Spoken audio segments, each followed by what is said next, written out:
Hi, welcome to a very, very special gun room. With us, we have the Arsenal legend, midfielder, and now a book writer. He's a novelist. It's Paul Davis. He needs no introduction, but I'm giving him one anyway. How are you, Paul? Yeah, I'm very well, thank you, Tom. Thanks for having me on. I'm looking forward to it. Pleasure, absolute pleasure. We've been buzzed up since we got confirmation of you coming on.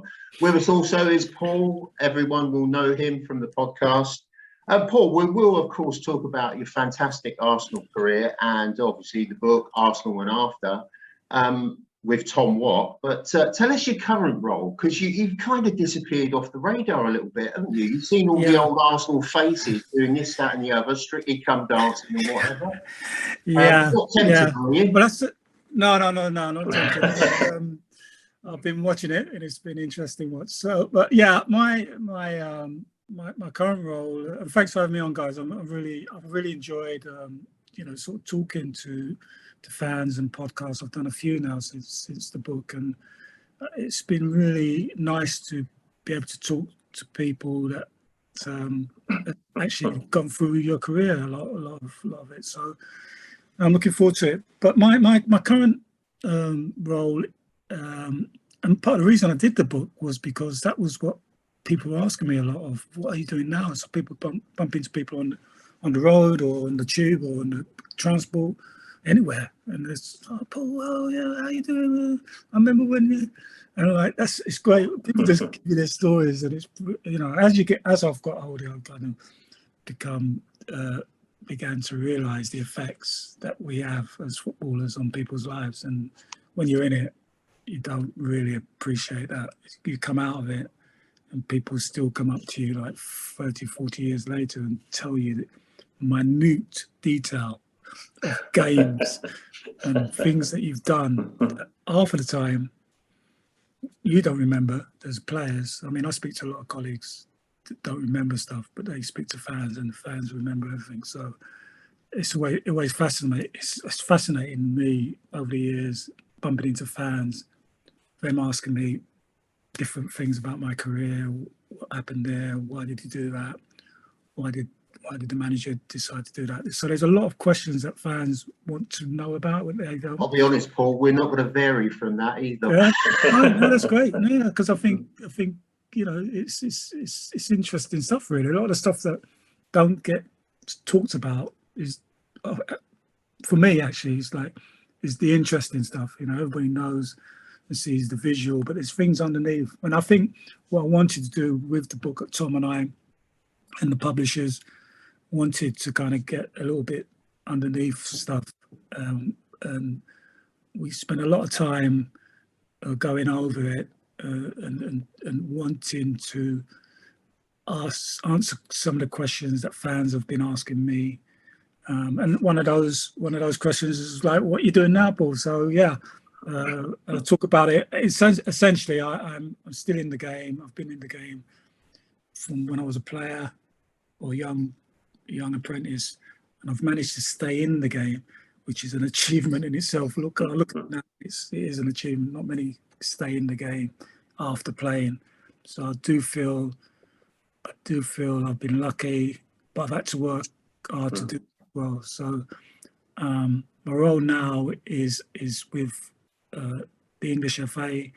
I've re-educated myself. I've become a senior professional game coach developer. So essentially, that is developing the game's next generation of coaches at the senior game. And so hence my connection with Mikel Arteta, one of many that I've been involved with their development. That's my kind of role within the FA. And so I talk about my role, my current role, how I've got to that point. So from finishing playing, after finishing my coaching, and then getting into coach development. And I think we tried to cover, and that's why it's called Arsenal and After. We wanted to cover that bit afterwards, because people don't know that bit. And it's quite a gap, isn't it, Paul? Yeah, there's a lot to put in. Yeah, there is a lot. And we felt that it was something that fans, particularly Arsenal fans, and I think football fans generally will find interest in my career or in footballers' career, what happens after you finish playing. So the book does cover that. Now we're really pleased with it. It was a long process, sort of 9 to 12 months. Tom and I, and the good thing, like Tom and I knew each other before this, so I think we got more out of it because we were able to have frank and honest conversations, and that's what it was. Because I knew that he understood what I was saying, and he there was a good synergy between us, so we were able to produce a good book, I think. And we got to the publishers who supported us, Reach Sport, supported us as well. So I'm really pleased with it, and the response so far from people that have read it has been really good. I know Paul's chomping at the bit, but you mentioned Mikel Arteta there. Could you sense that he was going to be the coach he's now becoming? Was there a feeling that he was going to be successful? Yeah, I talk about the meeting, our met, and I talk about how once he got enrolled onto the particular course, our sort of relationship and friendship developed from there. And yeah, I think with people like Mikel, who's played at the highest level of the game as a footballer, he's mixing with people like he's mixing with the top people in the game. He's played with some of the top managers, Guardiola, and those. You'd have to be pretty dumb for none of it to rub off on you, and he's not dumb, and clearly a lot of it's rub. I mean, he worked with Wenger for many years. He's worked with Guardiola. He came through the Barcelona academy. He's been a great player, got a great career. So you just naturally going to pick stuff up. And if you're a learning type, which he is, and I saw that straight away, he was going to do something in the game as a manager and a coach, and that's proven. And I saw that very early on. Some of the stuff that on the course I was asking him to do, it's clearly just quite easy to do that. So we struck up a good friendship. This was the last year as a player at Arsenal, so I think it was 2016, his last year at Arsenal, and he was keen to get this qualification done before he moved on to the next qualification, and I supported him through that. And I was really, I learned a lot as his sort of mentor. I learned a lot from him because I not been in the game for so many years. He's just finished playing the game, so we were kind of learning off each other. Really, I was sort of steering him to what the sessions should look like. So and on the courses, you have to, as a coach, you have to design sessions, you have to organise the sessions, and then deliver sessions, and various different sessions. He had to do that, and he did that. Sometimes you have to keep it fresh as well, Paul, don't you? You can't just go plodding along in the same sort of format. Yeah, absolutely. And I think for me, it's I'm learning all the time. We're working with these different players that are coming out of the game, want to go into coaching. They're coming with the modern day ideas that they're coming with. Obviously I've done it before. I've done my qualifications, but that was a long time ago. So things have changed and moved on. So I'm learning off of them, and hopefully I'm giving them something to structure what they're doing. So, I do enjoy what I do now. But yeah, coming back to Mikel, he's the stuff he was producing back then in 2016. He was clearly going to go on to do something, and obviously his contacts with Guardiola at that time. He mentioned that he had this relationship with Pep, and that things might be happening in the future. So there was, he kind of had a pathway mapped out in terms of having support. So that's how our friendship And I'll talk about that in detail in the book, how the relationship developed, the sort of practices that he had to do. And so last year when he had some difficulties at the start, and fans this time last year, I think we were like probably bottom Arsenal, and fans weren't so happy. And I always felt that we needed to give him time, and he's starting to produce a team now that most fans are happy with. Absolutely. I was a pro Arteta, even when it was going grubby, Paul. Right, Paul, do you want to join the party? Yeah, I do. Hi, Paul. Absolute pleasure. A pleasure to speak to you. Saw you many times in the late 80s and 90s playing at Goodison Park with commanding performances in midfield. So, pleasure to speak to you. And yeah, I really enjoyed the book. I was actually really fascinated by your post-Arsenal career as well.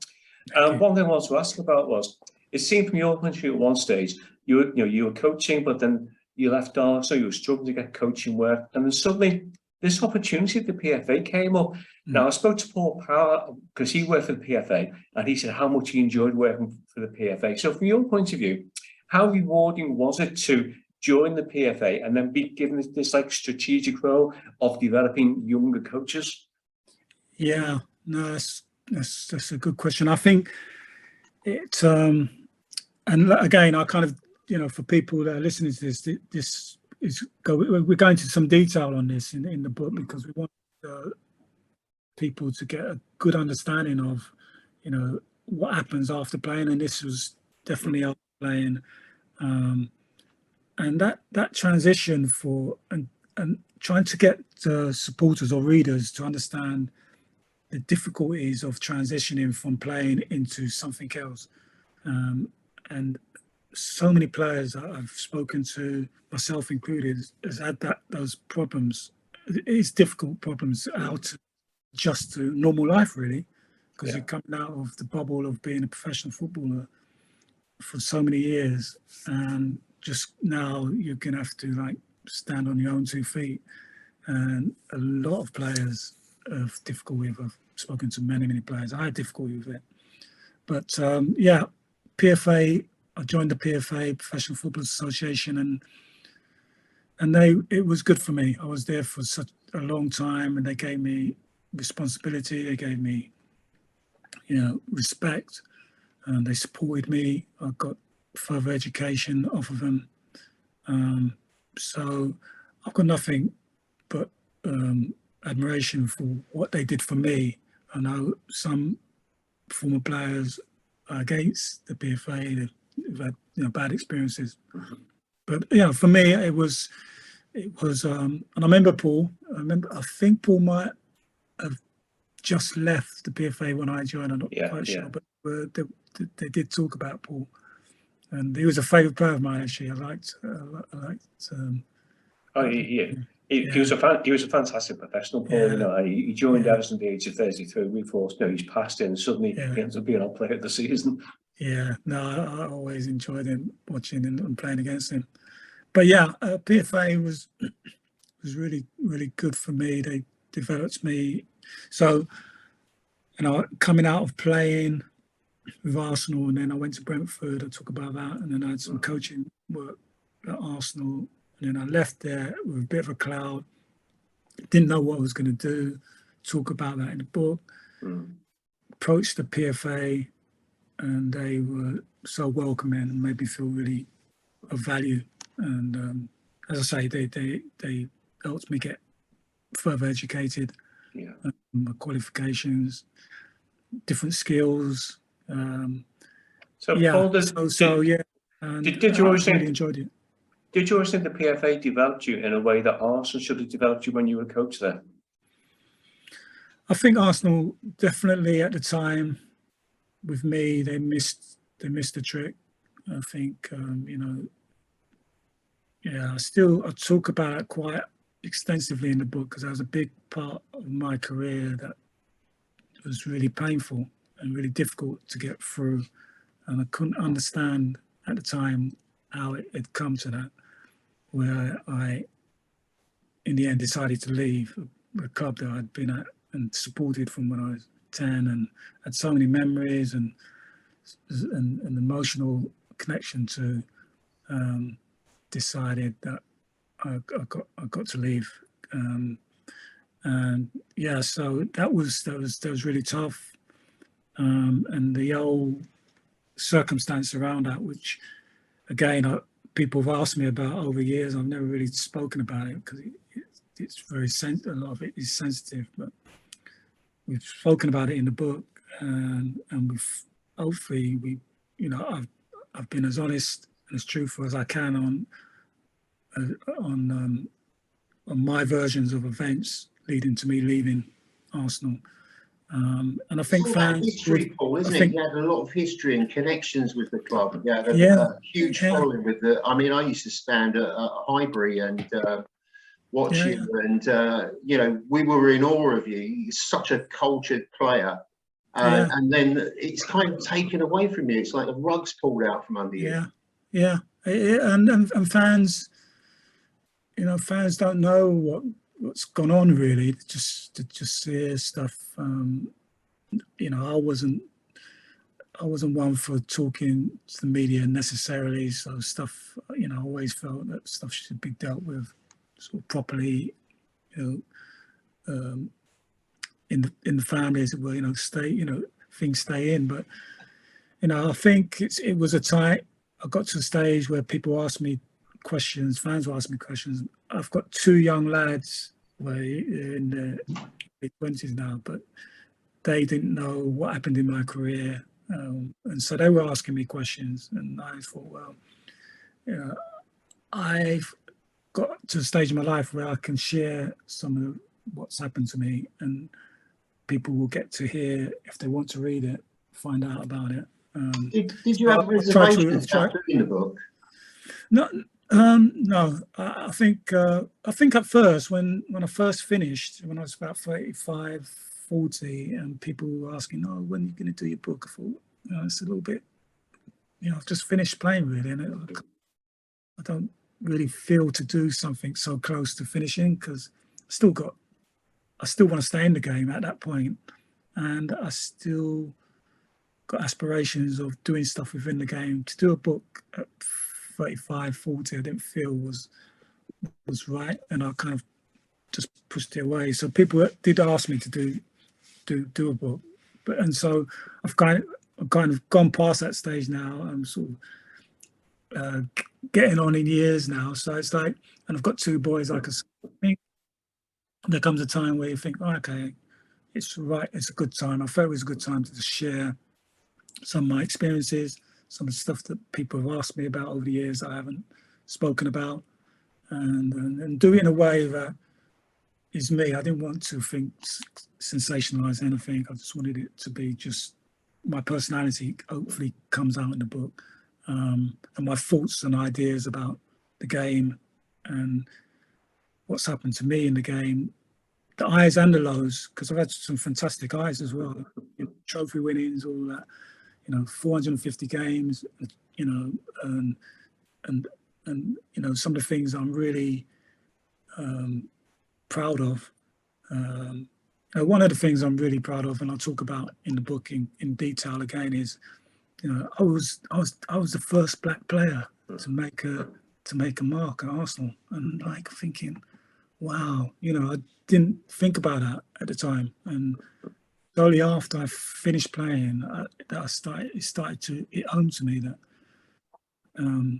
I was that person, and it only hit home to me. I didn't even think about it. It only hit home to me when black fans were coming up to me and saying to me that we support Arsenal because we saw you playing. You know, it didn't register with me at all. But the more and more people came up to me and told me that, the more I thought, okay, wow, that's a massive deal. And I look at the Arsenal crowd now, and we are one of the most multicultural crowds in this country. So Paul, to feel that I've played a part in that is such an unbelievable feeling. And you know, so I can talk about all that now with a clearer head, and it's fascinating. So Paul, I mean, looking back, obviously when you broke through at Arsenal, as you say, the first black player to play for the first team on a regular basis, and you wouldn't have been conscious of how much of a role model you were. But subsequently, when you look back on your career, I guess now you understand that you influenced a whole generation of younger players coming through who saw that you'd made the grade and they could follow in your footsteps. Yeah, that's right. Yeah, I think, there's been so many that have come through and have said that to me, and I feel really honoured to have been put in that, in that time that I was and been able to do it. So I've had this opportunity to play for Arsenal, which is a club I supported, which is like another thing, and I've taken that opportunity. But from that has come all this other stuff that you don't really think about, but it's probably more important. So yeah, really, and I wanted to kind of start sharing some of that feelings and experiences for anybody that's interested to read. So I mentioned my sons there, that that generation of young person or people that can read it now and kind of get an understanding of things, of where they are in the world and how it's come to be. So I like that, and I think that's what part of the book is about, is to kind of giving people, my son's age groups included, a bit of more of an understanding of where we are. So Paul, sorry Tom, is it quite frustrating when you look back in your career, because you played at the time before the wall-to-wall coverage of football on TV, so a lot of your better games, better performances, are really hard for people to access. So do you find that quite frustrating when you try to judge your career against the Premier League generation? Yeah, I do. It's one of the things I always think about. It's the games now. I often think that the players now, every one of their games is, they can look back when they retire. They don't know it yet because I've gone down that road. They will be able to look back on every one of their games and be able to tell their story in more clarity than perhaps I've been able to, because I haven't been able to watch reruns of games. So yeah, without a doubt, the game and the coverage and the finance, everything that goes behind has changed it completely. And therefore the players have got more, they've just got more. They've got more access. They've got more footage. They can do more. Yeah, it's a different game, but I don't begrudge the players. I know how hard it is to stay there, to get there, to stay there. The pressures, and I think that's one of the things again we wanted to get across in the book, is the pressures of the game and how that affects you, how it affected me on family life. So yeah, we wanted to kind of just keep the football there, definitely, because that's essentially what people wanted to read about, I feel. But then all these other bits, the pressures, the downsides, the questions that have not been answered properly. So yeah, we've hoped that we've managed to share some of that honestly with the fans. I think it's more than just a football book about your career, as you say. There's so many facets to your story. You mentioned racism. Did it affect you? Did it make you more determined to succeed as a player? Yeah, for me, it made me more determined. I think what I did with it, you just try your best to turn the negative situation into positive, and you kind of just learn how to, I don't know how you learn it, you just, I don't know, it's just trial and error, watching others. Yeah, there's something there that is sort of not tangible, I don't know, you just feel that you need to break through and go beyond this discrimination or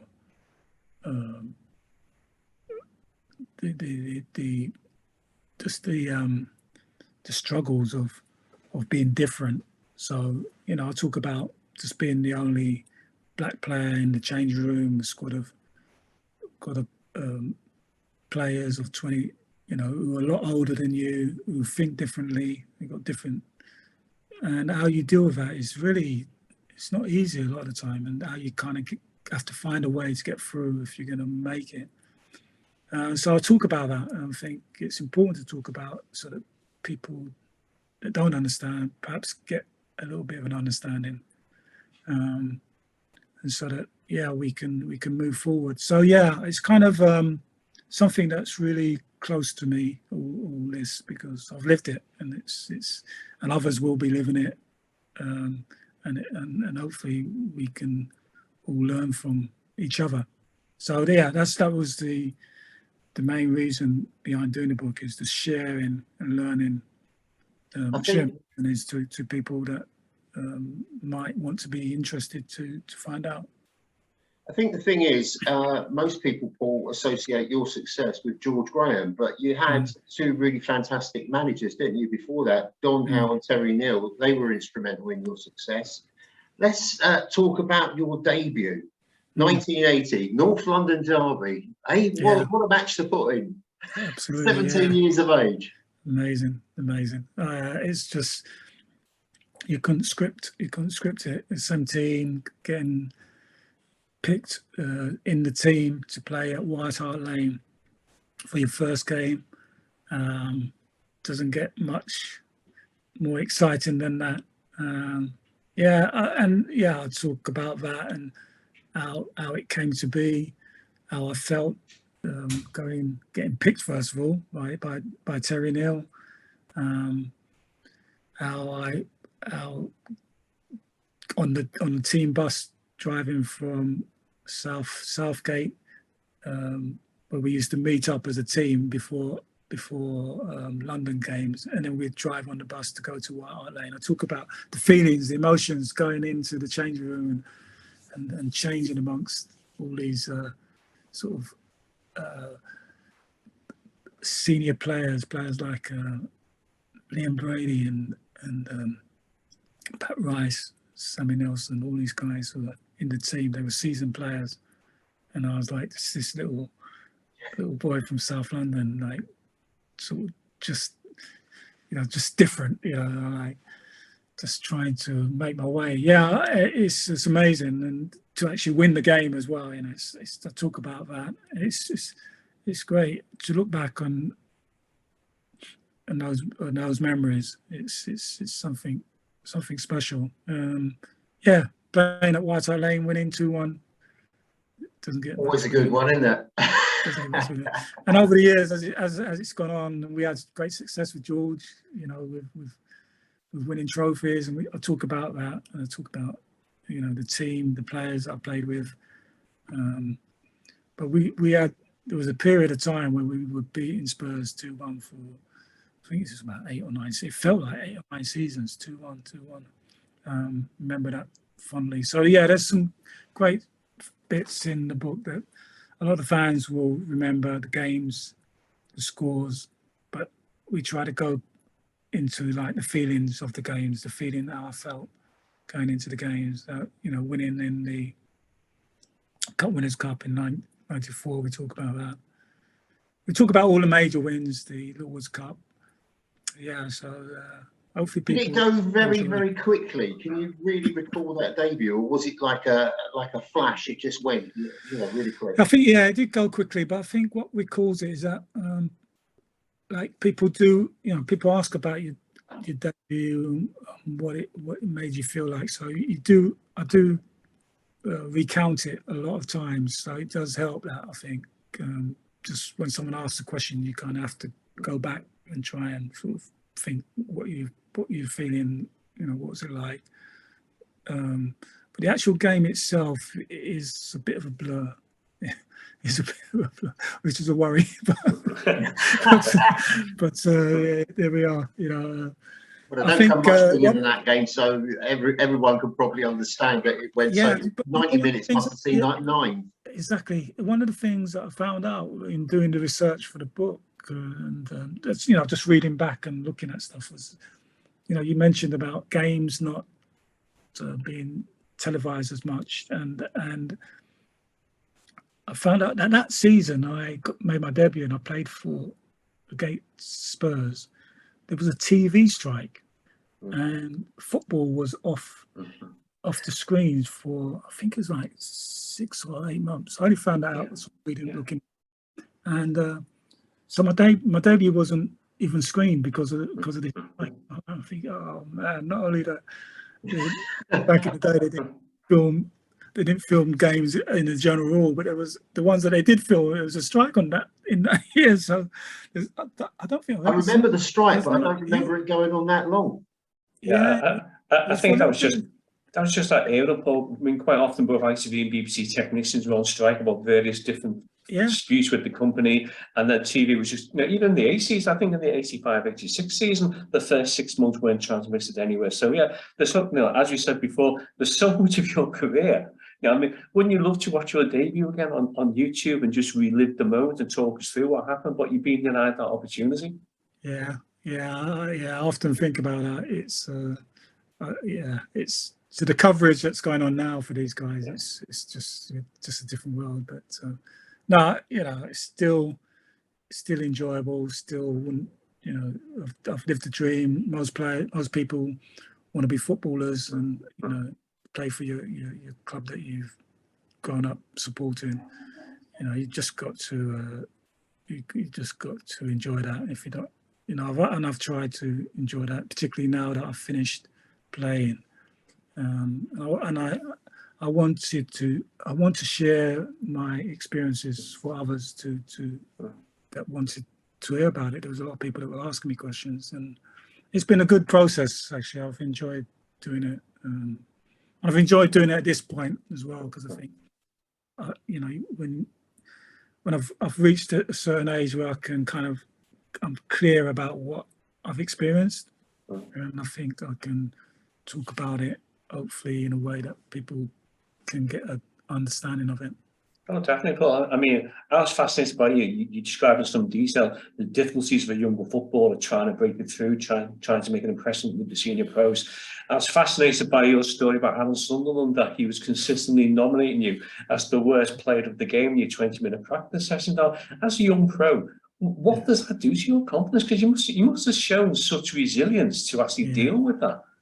Yeah, that was a particular incident that it's one of many that would happen, and you have to show resilience in those situations. And whether it's hard to know whether someone's doing it for just the crack of it, to have a joke and it's fun for them, or is it that it's for another motive. And it's hard to really gauge. You can never know what's going on in somebody's mind, but at the time for me it was awful.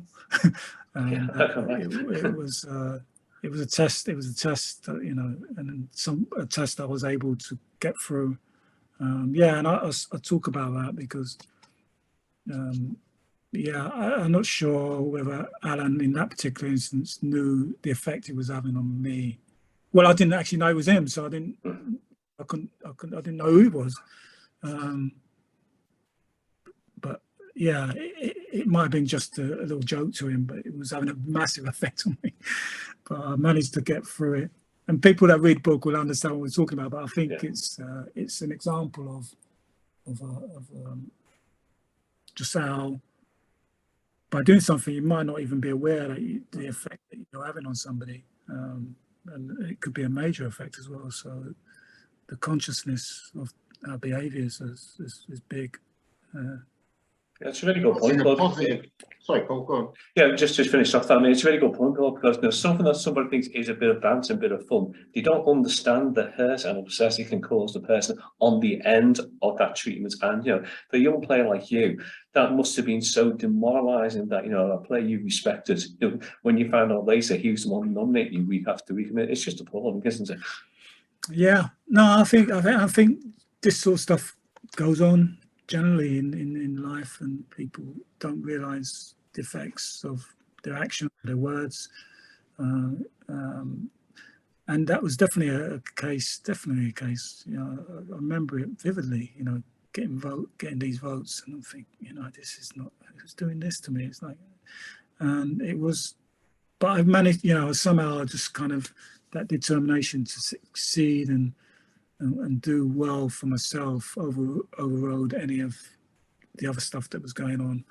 But I've seen other players fold and go out the game. I've seen many, and so yeah, I suppose it was part of the sort of and there was lots of tests. Yeah, I look at it now and I think people put you in situations where they were testing you and seeing how far you could go with it.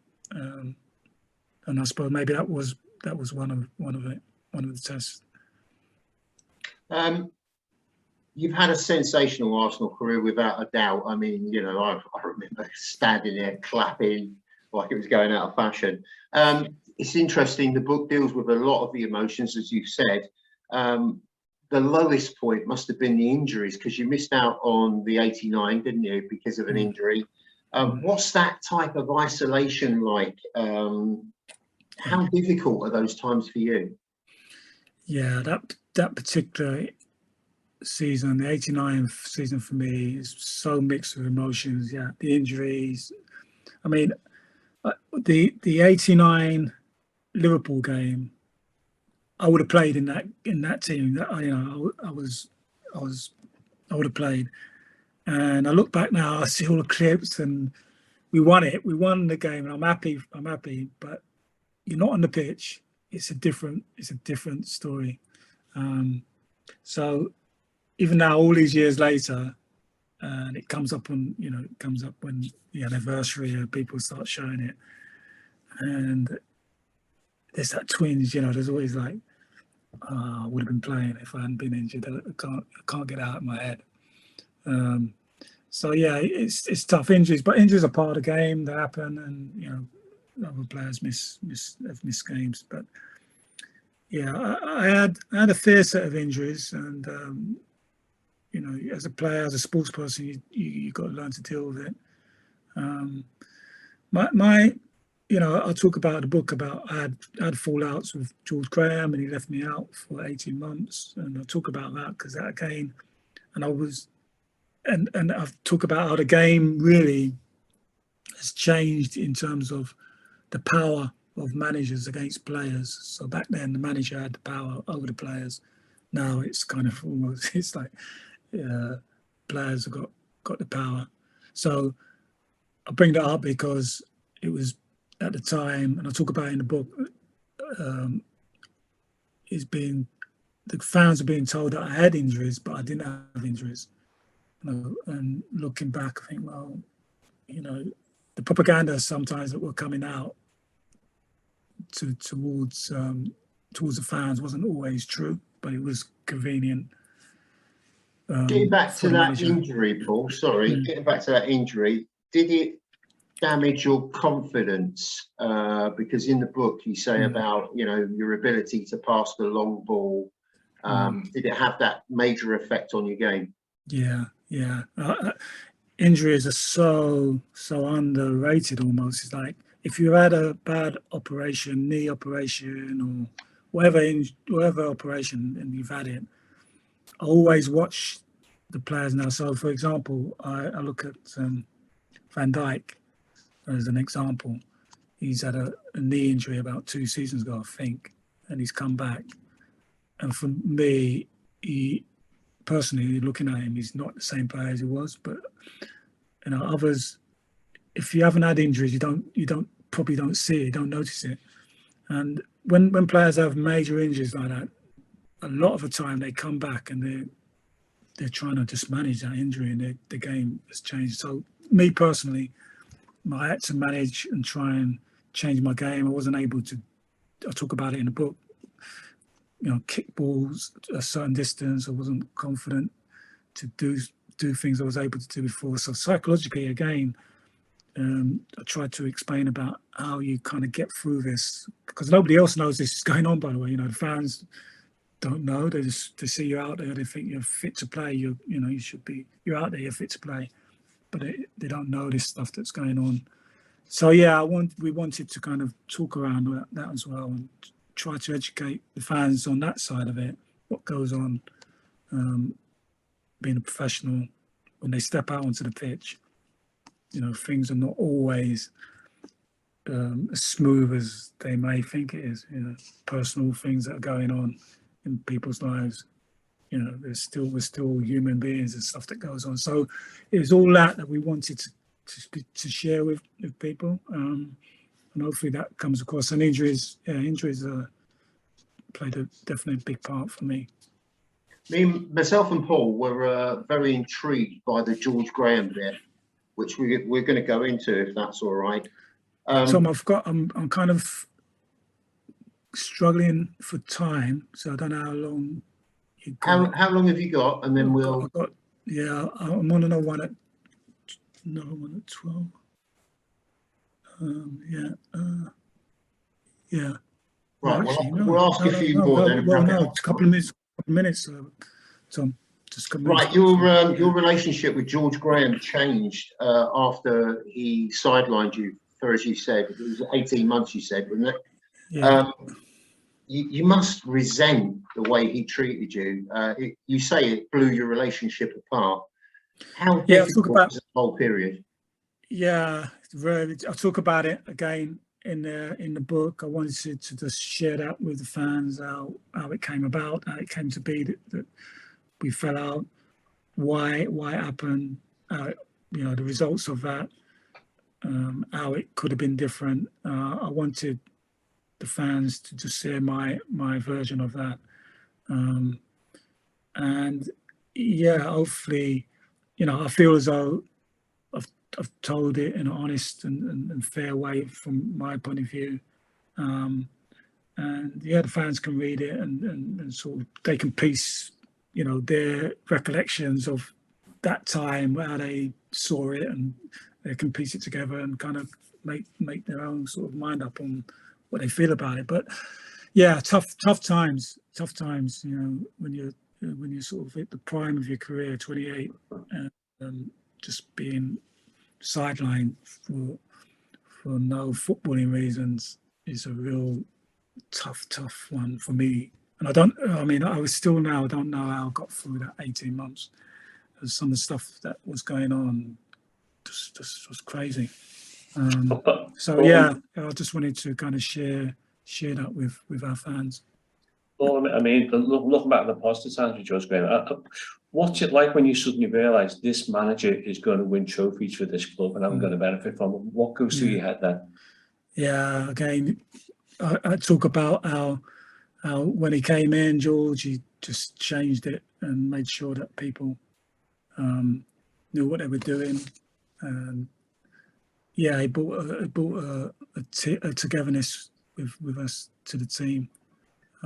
So yeah, I'll talk about that, and yeah, we had some great moments, George and I, and that's all in there as well. Do you speak to him, Paul? Say again? Do you speak to him? I haven't seen him for a little while, but I've seen him we have seen each other at a few events.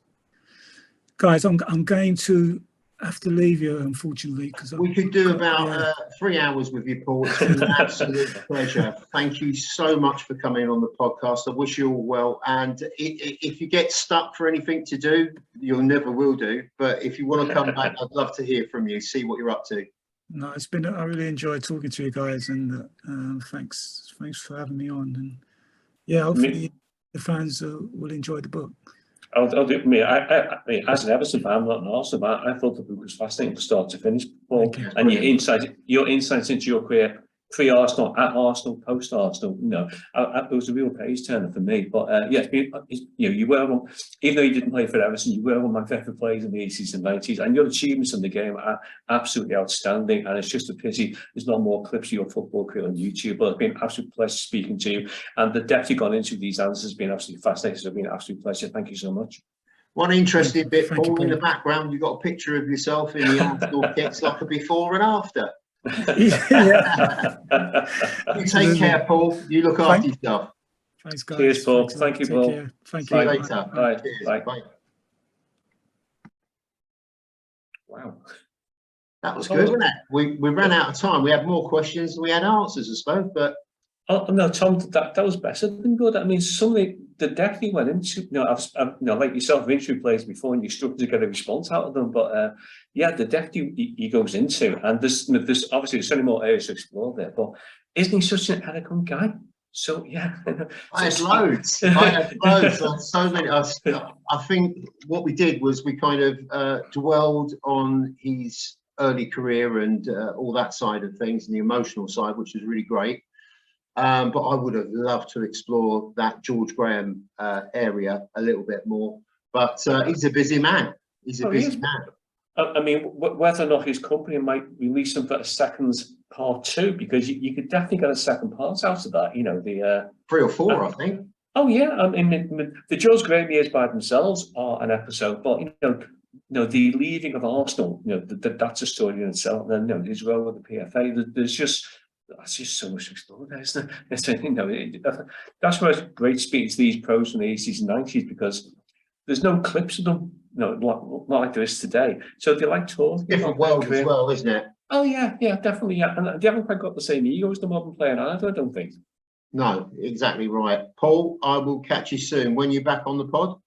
Next Tuesday? Well, I can't do next Tuesday because I've got tickets for the Lindsay Buckingham concert.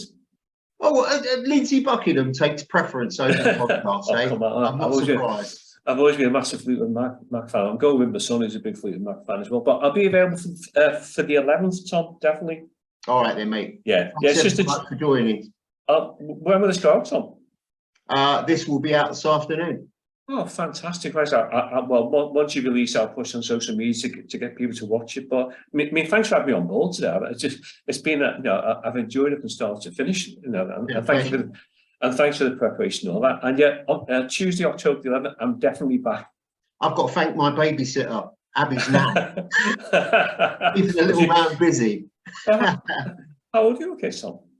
Right, podders. See you later. I'll see you in the number room later on. Cheers. Cheers. Bye. See ya. Bye.